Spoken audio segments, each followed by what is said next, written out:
Éternel Dieu de grâce, nous te disons merci pour ta grâce au milieu de nous. Tu nous as rassemblés ici en ce lieu. C'est pour rendre gloire à ton nom. Nous voulons écouter ta parole. Il est écrit, l'homme ne vivra pas seulement du pain, mais aussi de toute parole qui sort de la bouche de l'Éternel. C'est poussé par l'Esprit que les hommes ont parlé de la part de Dieu.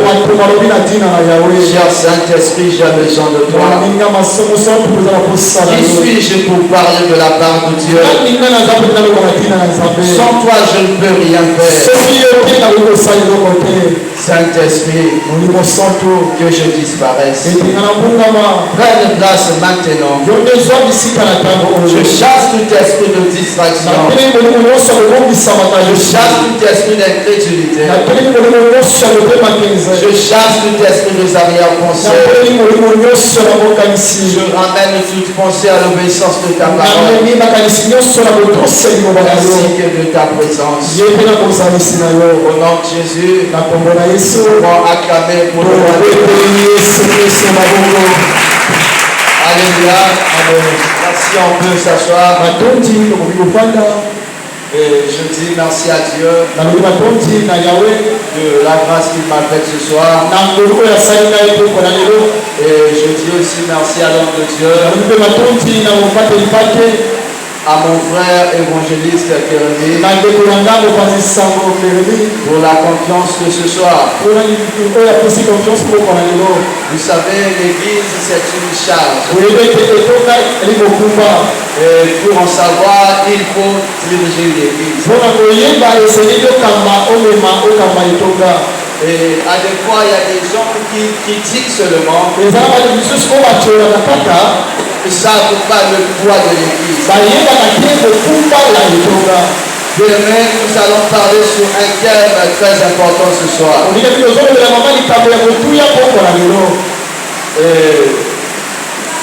L'homme de Dieu, c'est la délivrance de la destinée ou bien le changement de la destinée. Le thème de ce soir. Alléluia. Amen. Nous sommes en train de parler sur la destinée. Et ça vient du mot destin. Je le mets dans le Seigneur. Ce sont des choses que nous avons besoin.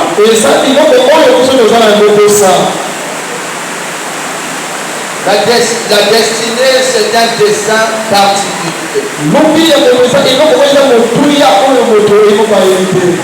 que nous tous nous avons besoin. En réalité, Dieu nous a connus d'avance. C'est comme lorsqu'il a rencontré Jérémie, il a dit à Jérémie, je t'avais connu. Avant que tu puisses être formé dans le ventre de ta mère. Je t'avais connu. Avant que tu puisses être sorti dans son ventre. Je t'avais déjà consacré comme étant prophète des nations. Venons sur la terre avec une mission, avec un but. Malheureusement, le diable est là pour voler la destinée des gens. La Bible dit malheur à la terre, car le diable est descendu animé d'une grande colère. Lorsqu'on parle de la terre, on parle de l'être humain, car l'homme a été créé de la poussière de la terre. Le Seigneur, celui qui est combattu par le diable, le but du diable, le diable a trois missions. Première, c'est pour voler ta destinée. voler ton intelligence. Et on nous parle de deux femmes. La Bible dit la première a accouché avant la deuxième. Mais la deuxième femme, elle a tué son propre enfant. Elle a tué sa destinée. Ça c'est le diable. Lorsqu'il a caché au ciel, il est venu sur la terre pour voler la destinée des gens. Et cette femme pendant la nuit, elle a volé la destinée de l'autre. Bien-aimé dans le Seigneur, je ne sais pas ce que l'ennemi a volé dans ta vie. Pour cette femme, c'était son enfant. Pourquoi ça peut être le travail? Pourquoi ça peut être le mariage? Pourquoi ça peut être l'intelligence? Le diable a volé. Jean chapitre 10, verset 10. Le diable ne vient que pour voler. On a volé à cette femme sa destinée. Lorsque la femme s'est levée le matin, elle a constaté que l'enfant qui est à côté de elle, c'était pas son enfant. Aujourd'hui, toi aussi tu peux réaliser, tu peux regarder ta vie. En réalité, tu ne vis pas la destinée de Dieu. Dieu a dit, je connais les projets que j'ai formés sur vous. Ce ne sont pas les projets de malheur. C'est le diable est venu t'imposer le malheur. C'était le cas de Jacob. Jacob a travaillé pendant 7 ans pour épouser Rachel. Le monde des ténèbres a imposé Léa. Bien-aimé dans le Seigneur, lorsque la destinée est volée, la personne est malheureuse. Je vais dire à quelqu'un ce soir, Dieu va te révolter dans la prière afin de récupérer ta destinée, de récupérer ton travail, de récupérer ton avenir. Jésus t'avait déjà donné la clé. Mais dans le Seigneur, nous sommes dans la victoire. Celui qui marche dans la victoire, il ne craint pas la bataille. Il ne craint pas le combat. Il te fera la guerre. Il ne te répond jamais. Tu as perdu la bataille, mais tu n'as pas perdu la guerre. Parce que Jésus est avec toi. Jésus est avec toi. Afin de récupérer ta vie. Lève-toi. Sois éclairé. Car ta lumière arrive. Nous allons lire la parole de Dieu. Nous allons s'élever pour honorer la parole de Dieu.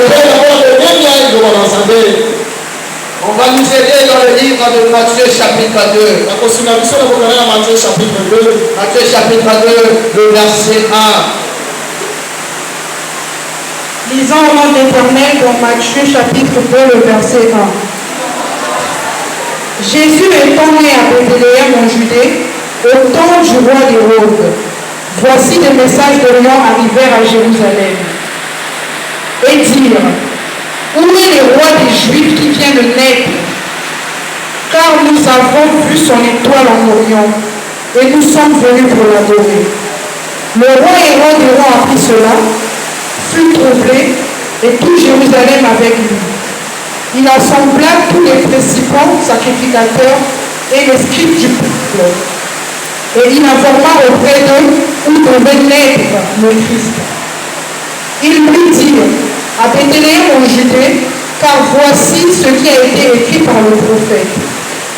Et toi, Bethléem, terre de Juda, tu es certes la moindre entre les palvilles de Juda, car de toi sortira un chef qui pèsera Israël, mon peuple.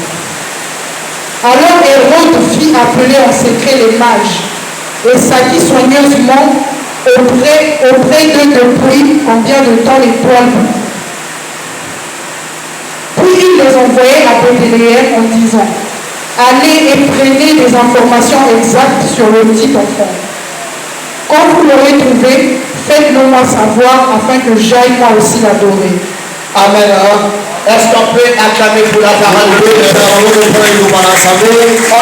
Ici, on nous parle de Jésus. Lorsque Jésus-Christ est né à Bethléem, il y a eu quelque chose qui s'est passé. Les mages ont fui l'étoile. Les mages, ce sont des personnes spirituelles. Autrement, ceux qui pratiquent la magie.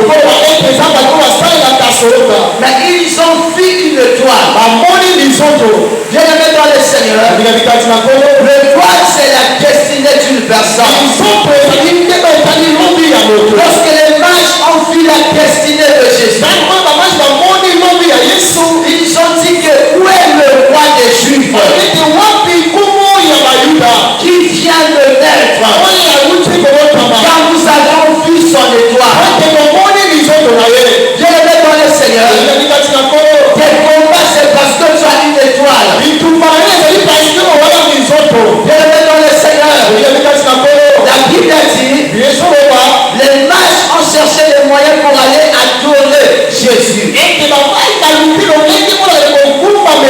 Lorsque Hérode a appris qu'il y a un roi qui vient de naître, on a cherché des stratégies afin de mettre fin à la vie de Jésus. Bien-aimé dans le Seigneur, la Bible dit, Hérode n'était pas à l'aise parce qu'on lui parlait d'un roi. Bien-aimé, en réalité, en l'homme c'est l'esprit. L'étoile, c'est spirituellement. On ne peut pas voir l'étoile visiblement, mais on voit l'étoile spirituellement. Et les sorciers connaissent cela. Lorsqu'il y a un roi qui naît, automatiquement il y a le combat. Ça peut commencer dès le ventre de sa mère.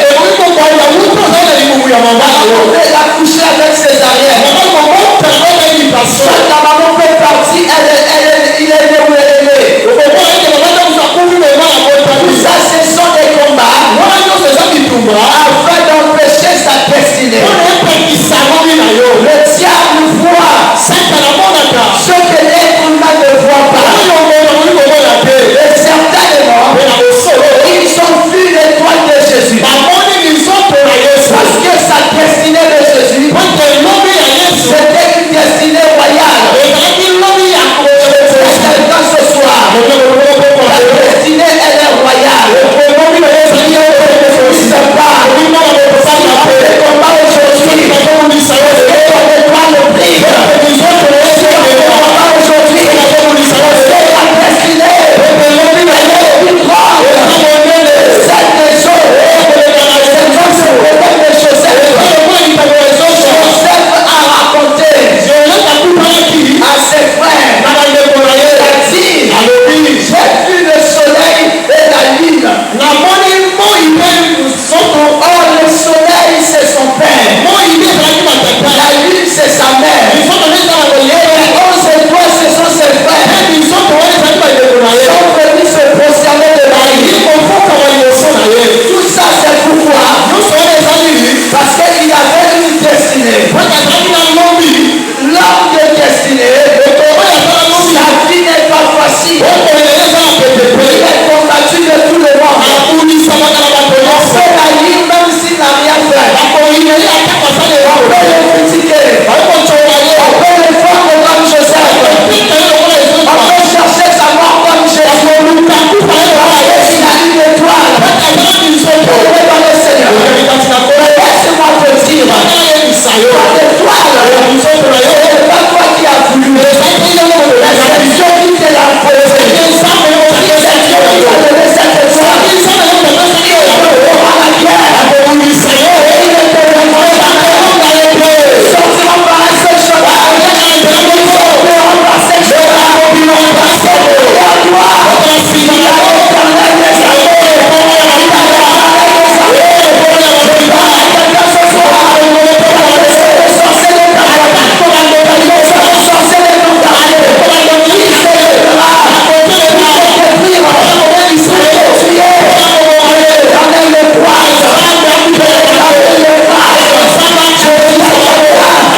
Alléluia.